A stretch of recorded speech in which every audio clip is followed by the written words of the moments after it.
Déjà, je voudrais dire que c'est pas uniquement le Paris Saint-Germain. Je l'ai expliqué sur une grande radio périphérique qui est pas la vôtre, mais qui hier soir, pour dire que ça n'était pas contre le Paris Saint-Germain. Quand le Paris Saint-Germain et Nasser fait venir Neymar de Barcelone en France, je suis très heureux et on en bénéficiera tous.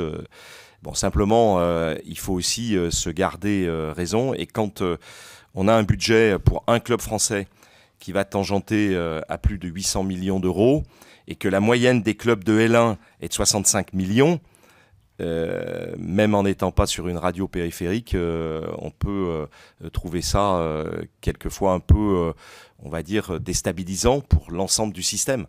Donc moi, mon propos, il n'est pas de pointer du doigt ce que fait le Paris Saint-Germain. Il est d'expliquer ce qui peut mettre en risque le football français dans les 4 ans. Et en général, par le passé, quand j'ai évoqué des risques à terme, malheureusement, je ne me suis pas trop trompé. Donc, ce que j'évoque là, bon, là, par rapport au tweet que vous signalez, j'étais écroulé de rire. Donc, voilà, donc j'ai simplement cliqué dessus et je me suis rendu compte que j'avais tweeté plutôt que de mettre j'aime ce tweet. Bon, mais c'est tout. Voilà, bon, maintenant, ceux qui comprennent pas l'humour de ce tweet, qui est quand même formidable parce que c'est vrai que c'est ce qui se passe dans la vraie vie.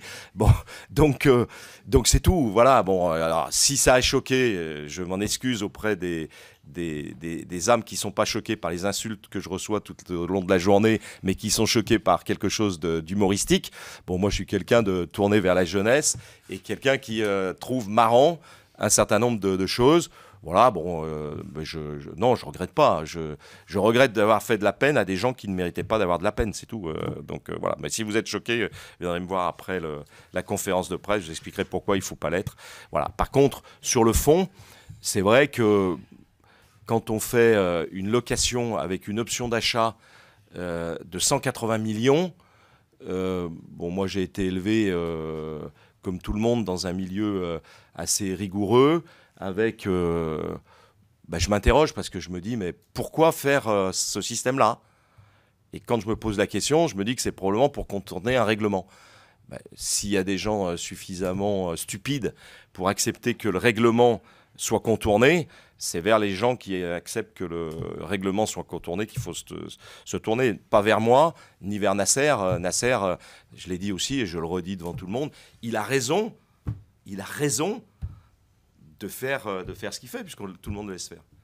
Mais ceci étant, j'ai répondu aussi hier soir que je pensais que le financial fair play interviendrait, lui, de manière ferme et définitive, peut-être a posteriori, mais le financial fair play en Europe sera tout à fait respecté. Mais le règlement, c'est qu'on comptabilise à la fin du bilan, c'est-à-dire là, ce sera la première comptabilisation de ce qui a été fait dans ce courant-là, sera le 30 juin 2017, bon, donc 18, pardon, 30 juin 2018, à la clôture des comptes 2018. Voilà. Ça s'adresse à tous les gens qui gèrent les instances, j'en fais partie, donc moi je dis les choses, ça s'adresse aux observateurs. Bon, mais j'ai vu qu'il y avait un très grand journal Libération là, qui avait écrit un très bon article ce matin parce qu'il pose vraiment des bonnes questions. Il y a eu un très bon article dans Le Monde il y a quelques jours qui avait eu l'outrecuidance de me poser la question. Et quand parce que ça s'est passé comme ça, et quand à Monaco, on me supplie de répondre à un certain nombre de questions, et si je réponds pas, je passe pour... je réponds aux questions. Mais si c'est après pour tourner en dérision le Qatar ou la Chine, c'est pas très logique non plus. Donc c'est la raison pour laquelle j'avais décidé de pas répondre sur ce sujet-là. Et puis hier soir, je rentrais parce que je travaillais assez tard et j'ai écouté un certain nombre de stupidités.